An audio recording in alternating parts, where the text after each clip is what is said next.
Mas acontece que um tal de Jeremias, traficante de renome, apareceu por lá. Ficou sabendo dos planos de Santos, que se disse que com João ele ia acabar. Santos que Santos não ia pra casar, e a saudade começou a apertar. Eu vou me embora, eu vou ver Maria Lúcia, então em tempo de a gente se casar. Chegando em casa, ele chorou e pro inferno ele foi pela segunda vez. Com Maria Lúcia, Jeremias se casou e o filho nela ele fez. Essa é a parte da música que eu mais adoro. Santo Cristo era sádio por dentro, então Jeremias fundo era ele chamou. A mãe azul adora nascer na de frente e ela de cá todo. Não, eu não vou ficar cantando o episódio inteiro. Eu não sei porquê, mas já sei porquê. Eu tava pensando assim, mas acontece, e aí me veio essa música na cabeça, entendeu? Tipo, eu ia começar esse episódio com mas acontece, e aí veio a música na cabeça. Mas acontece que a gente tá em 2018, Bolsonaro eleito. O dia da eleição dele pra mim foi uma coisa assim horrível, por questões particulares que não vêm ao caso, mas que eu tava vendo ali na tela falando assim, meu Deus, não é possível. Ah, Matheus, mas você votou no Amoedo, ele foi só o primeiro turno. Qual foi o segundo turno? Meu segundo maior arrependimento da vida. Votar nulo. Eu anulei o meu voto. E até hoje, eu fico assim, gente. Bitch, uau. É rindo de nervoso. Por mim, eu votaria 5 vezes no Haddad, entende? E várias coisas me fizeram me arrepender disso depois. Muitas coisas. A primeira delas foi descobrir que o Haddad era professor. E aí eu fiquei pensando, mano, como seria foda, né? Um presidente professor, tipo... Por quê? Representatividade só. Não sei quem é o Haddad. Que nem eu tava falando no outro, eu não sei. Não sei o que vai ser desses 4 anos. Não sei quais vão ser as políticas que ele vai tomar ali pra área que ele tá fazendo e tal. Gosto de algumas coisas já que eu já ouvi, não gosto de outras, mas sei lá, um resumo de 4 anos. E por mais que eu me arrependa de ter anulado, não é uma coisa que eu me penalize muito, porque assim, eu reconheço a importância de não ter votado no Haddad na época, porque uma parte da responsabilidade, né, de tudo que aconteceu depois desses 4 anos foi minha, mas assim, uma parte não tão grande, tipo, mínima, né, porque é isso que o voto é, tipo, a gente faz parte e tal, mas não é minha culpa ter tanto conservador no Brasil. E aí foi onde a gente viu, né? A gente tá aí há 4 anos vendo e a gente ainda tá vendo. A gente não viu, a gente tá vendo. A gente tá entrando em contato com isso dia após dia. O principal motivo da radicalização, né? E aí, depois que isso aconteceu, depois dessa tragédia que foi a eleição do senhor ex-presidente, eu falei, velho, eu quero entender, eu sempre quis, né, isso sobre a minha vida, mas eu não vou voltar na minha vida, eu só quero dizer aqui que eu sempre quis saber um pouquinho de tudo. Eu sempre fui essa pessoa que queria ser aplicada, sabe? De trocar ideia sobre qualquer coisa. E já falei também sobre isso com várias pessoas, que como isso pode ter a ver com daddy and mommy issues, de tipo, não me darem a atenção que eu achava que eu merecia, porque eu era mais novo e a gente é seu pai, a gente faz isso e você obedece, a gente fala, você obedece, você fica quieto, você não fala. E pior do que isso, não é nem nessa grosseria, porque meus pais são maravilhosos, é numa questão de... você não sabe o que você tá falando. Tipo, você não tem experiência. Isso se ganha com a experiência, você não tem isso. E aí quando a pessoa ouve de outra pessoa exatamente a mesma coisa que você diz, mas aquela pessoa tem experiência, aquilo traz uma credibilidade e a pessoa passa a acreditar. Porque ela ouviu de alguém que ela respeita. E aí eu achava que o respeito estava dentro do conhecimento. E aí eu falei, preciso, né, conhecer tudo e tal. E aí eu sempre quis ser muito aplicado, mas não sabia como começar, não sabia como. Eu fazia ideia, né, que tudo isso que eu tô falando, tipo assim, eu via muito de fora, sabe, a política e tal. E eu, no busão da escola, comecei a falar pro meu amigo, falei, e aí, como que eu faço pra aprender? Tipo, sabe? E aí a gente começou a conversar muito. Pelo meu interesse de querer saber, comecei a perguntar demais. E aí foi exatamente nessa época que a Gabriela Prioli e a Anitta fizeram um vídeo que eu tava falando no episódio anterior e simplesmente foi pra outro lugar. E coincidentemente, eu não tenho como não pensar que o mundo inteiro gira ao meu redor, sabe? Que eu sou o protagonista dessa história toda e que tudo aqui que tá acontecendo é só uma coisa que eu tô criando na minha cabeça, que todo mundo aqui existe como coadjuvante da minha história. E porque todas as coisas que eu intenciono para o universo acontecem. Eu sou um ser extremamente egocêntrico porque as coisas acabam confluenciando para isso. Não sei nem se essa palavra existe, mas existe agora que eu inventei. Porque, basicamente, eu tava nesse interesse e aí começa um movimento de politização extremo, mas não era por minha causa, é por causa de um certo senhor arrombado que estava sentado em uma certa cadeira presidencial. E ele é laranja, ele é de outro país, né? A culpa disso foi daquele laranjão que tinha sido eleito em 2016, eu acho, sei lá. E aí, aqui, né, veio uma onda dessa galera também sendo eleita igual, tipo, junto, sabe? Na mesma vibes, assim. Mesma vibes, arrombado igual. E aí a gente vê interesse gigantesco nessa seara da vida, né? Que é esse espectro da vida que é o político. Que pra mim permeia todos os outros, mas pra muitas pessoas é como se fosse, sei lá, tá ali escondidinho. Eu não quero me inteirar disso porque isso aqui só tem safado, porque basicamente a gente é campanha, né, dos poderosos, dos burgueses, que a gente não tem esse interesse, né? A gente é ensinado que tudo aí é uma patifaria, deixa que quem entende e cuida, sabe? Deixa que... que entende e cuida? O que eu falei agora? Deixa que quem entende, cuida. E aí você se afasta cada vez mais disso e deixa os outros cuidarem por você, quando na verdade você deveria estar ali cobrando muito e participando muito, que tem outras possibilidades de agir na sociedade que não só por votação de 4 em 4 anos. Mas até então, nessa época até também, eu só tava no discurso, né? E até hoje eu tô no discurso. Tô aqui falando, né? Não faço nada ainda. Mas eu pretendo, entende? Tem uma diferença que agora eu sei o caminho e em breve eu vou estar acompanhando, vou estar seguindo esse caminho. Não vou me eleger, não vou me candidatar pra nada. Mas eu com certeza vou estar... Eu tô andando pela minha casa agora pra poder fechar a janela porque começou a dar uma chuvascaída.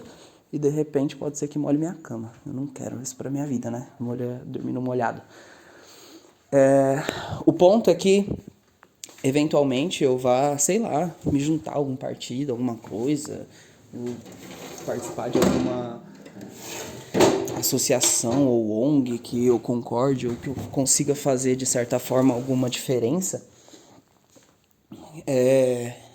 Muito pelo meu ego, para não ser negligente nesse sentido, de que realmente eu acho que não existe atitude 100% altruísta. Acho que é isso que aquele episódio de Friends discute, porque no fim das contas você tá fazendo isso muito, muito pelo seu ego também, não só pelos outros, mas é isso, para sentir a alma em paz, por estar fazendo alguma coisa pelos outros e não só por mim, porque até então eu só tô fazendo por mim, né?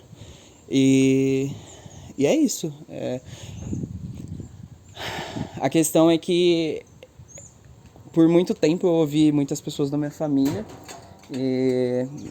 falando sobre o mal necessário, que foi esse safado, mas sempre discordei. E hoje eu reconheço uma coisa, mas não é porque ele é o mal necessário, uma questão cósmica, esotérica e tal, que ele veio para ser o Messias, porque aí a gente tá entrando muito num lugar perigoso.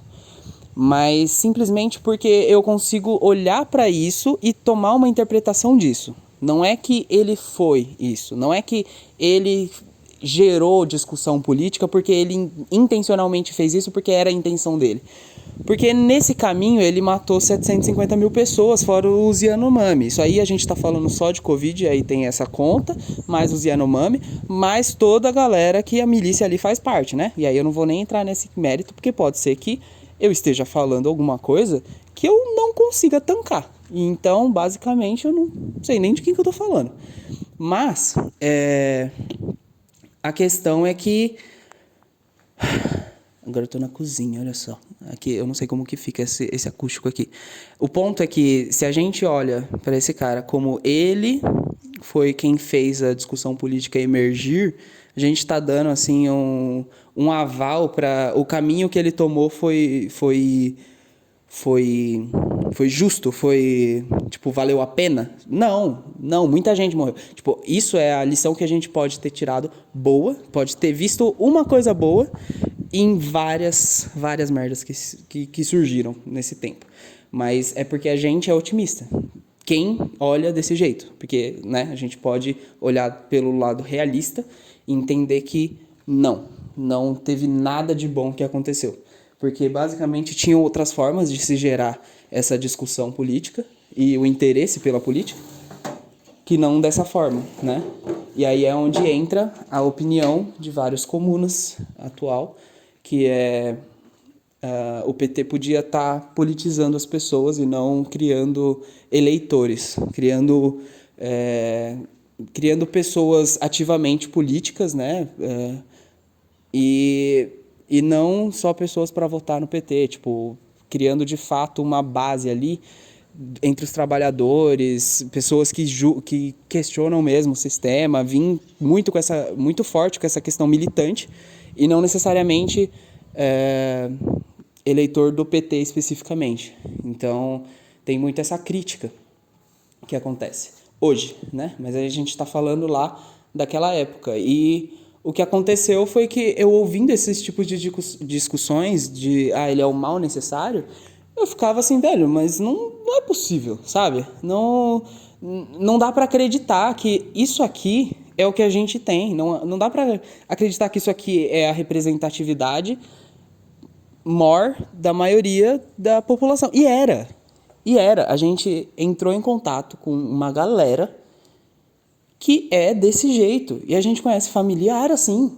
A gente conhece pessoas que são face assim. Os nazis, tipo assim, fortíssimo, sabe? E não entende que são. Não entende o significado da palavra, que esse culto ao extermínio, esse amor pelo armamentismo e bandido bom é bandido morto, essa coisa ridícula de que essas pessoas fazem parte e acreditam, é a maioria do nosso país. Isso choca, isso dá medo, isso tira meu sono, muitas vezes. Ver pessoas entrando em contato com coisas assim, não, mas se você falar para essa pessoa essa palavra que você está falando que ela vai achar ruim. Sim, mas é porque faltou ela entender o que é ser nazi, sabe? Faltou ela entender o que é o comportamento dessa pessoa. Tipo, não é uma questão de opinião minha. Ela está enquadrando todos os comportamentos dela dentro de uma ideia de acabar com outras vidas. E não necessariamente... Tô fechando a casa toda porque, né? Como eu disse, começou a chover, tá ficando tarde já e eu não quero que bichos entrem. Acontece que essa é a realidade do nosso país, entende? E aí, eu tava ouvindo até hoje, como eu disse, ainda é hoje, um podcast falando sobre como algumas personalidades estariam, se tivessem vivos na década de 40 lá, naquela época lá que aconteceu a Segunda Guerra, e de que lado essas pessoas estariam, sabe? Estariam fazendo 22, estariam fazendo dancinha no Instagram, fazendo 22 e fazendo arminha. Essa galera estaria, sim, estaria levantando a mãozinha e gritando Hail, sabe? Não é exagero, não é... É real, é real. E por que que eu sei, por que que eu imagino isso, né? Porque eu não sei como foi estar lá. Eu sempre pensei, meu, como que endossaram, sabe? Como que era pra pessoa que estava lá dentro dessa realidade olhar pra tudo que estava acontecendo e falar, ok, eu sou a favor. Era desse jeito, era uma população desinformada por motivos de capitalismo. Era uma população que não estava assim satisfeita com as coisas como elas eram. E era um pessoal que, tipo assim, surgiu e falou, é isso que a gente tem que fazer. E como não tinha uma outra posição forte o suficiente para falar, não é assim, é de outro jeito. Aí simplesmente viraram e falaram, realmente, vamos pegar uma galera e vamos tacar ali naquele lugar, não sei o que, e fazer as coisas, as atrocidades.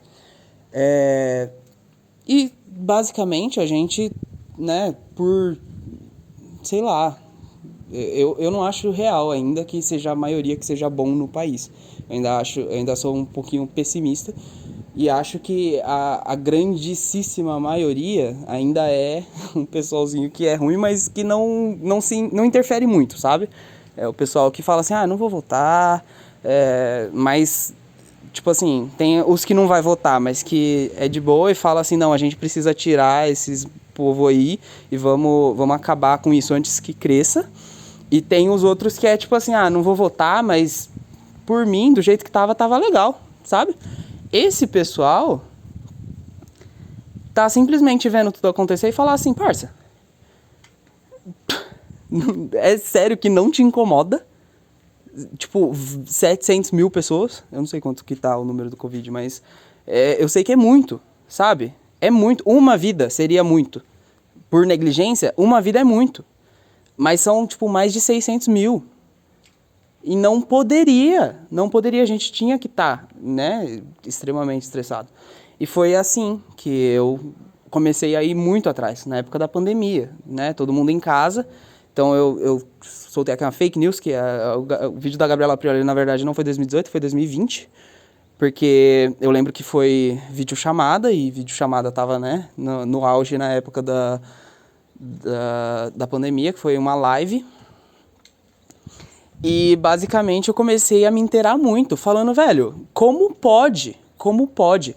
Um cara tá indo ali na frente tipo, naquela época o ministro da Saúde tava indo lá, falando como tudo tinha que ser e não sei o quê, e o presidente virava e falava assim, gripezinha. Não, porque eu, quando muito acometido, não vou... E não sabe fazer uma flexão, saca? E, assim, eu ficava, velho, não pode ser.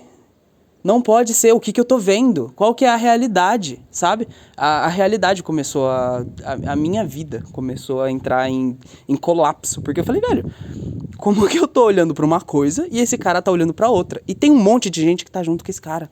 Tem muita gente, mas muita gente mesmo, que tá vivendo em outra fita. Não é uma questão de terraplanismo, é outra questão, saca? Por que eu tô falando saca? Quem fala saca? Extremamente estressado. Mas foi desse jeitinho que eu entrei em contato com a política de forma mais revoltada e comecei a ver muita coisa. Tipo assim, esse pessoal que eu comecei como os liberal lá e tal, eles mesmo já começaram a me levar assim mais tipo assim, porque eu achava, né, que eu estava ali na esquerda, eu estava ali confortávelzinho, achando que eu estava na esquerda já. Só que aí mais pra frente eu ia entender, e aí daqui a pouco eu falo sobre isso no próximo episódio, que é assim, na verdade eles não estão na esquerda. E aí eu tô falando exatamente de Gabriela Prioli, que tipo assim, eu tava achando que ela tava mais à esquerda porque o cara era extrema-direita, entende? Tipo, você coloca uma régua e a pessoa que tá ali no centro tá à esquerda da pessoa da extrema-direita. Só que eu não tava na esquerda ainda, eu tava achando, tava ouvindo esse pessoal e tipo assim, sensação, sentimento, eu sou esquerdista, mas ela ali falando pra mim, eu achei que ela era também. Mas na verdade, hoje eu entrei em contato com o pessoal que realmente tá falando ali o que eu tô, né, vislumbrando de vida desde que eu nasci. Todas as coisas que eu acredito que são melhores do que o que está acontecendo, né? E todo o motivo da frustração que eu sempre tive, que eu por muito tempo, durante esses 4 anos, fiquei falando realmente que era um burro, que não tinha... que não tinha informações, né? Um burro que não conseguia, sabe, se comunicar. Tive esse momento de ignorância também, mas hoje em dia eu entendo. É um É um fascista safado. Não dá, não dá. Por que eu tô falando com essa voz? Esse é o ponto. Precisamos entender que isso é extremamente nocivo para a sociedade e que não acabou. Ele ainda existe, ele ainda tem fã-clube e o fã-clube é pior do que o, o, o líder, né? Ele é um lixo, mas o fã-clube é pior. Porque o fã-clube tá convivendo com a gente. O fã-clube não tá nos Estados Unidos, sabe? O fã-clube não roubou tudo que ele roubou, mas o fã-clube consegue subir lá no palácio, porque o fã-clube também tem polícia. O fã-clube também tem apoio, né? Desse pessoalzinho. Eu não sei quão perigoso isso pode ser pra mim. Eu tô, assim, lidando como se, vou crescer muito aqui, as pessoas realmente vão ouvir, vão gostar. Mas é porque eu acho que eu tenho que lidar assim, né? Porque é uma coisa que é relativamente perigosa. Relativamente, porque, né? Tudo é relativo, mas se tratando disso e de onde eu vivo, pode ser que acabe com tudo que eu tenho. Dependendo das pessoas que eu vi, dependendo de onde chegar isso aqui, pode ser que simplesmente esteja lascado, entendeu? Não tem mais emprego, não tem mais cidade pra morar, não pode mais sair de casa porque mora numa cidade conservadora falando mal de todo mundo que é conservador. Mas é isso. Até logo.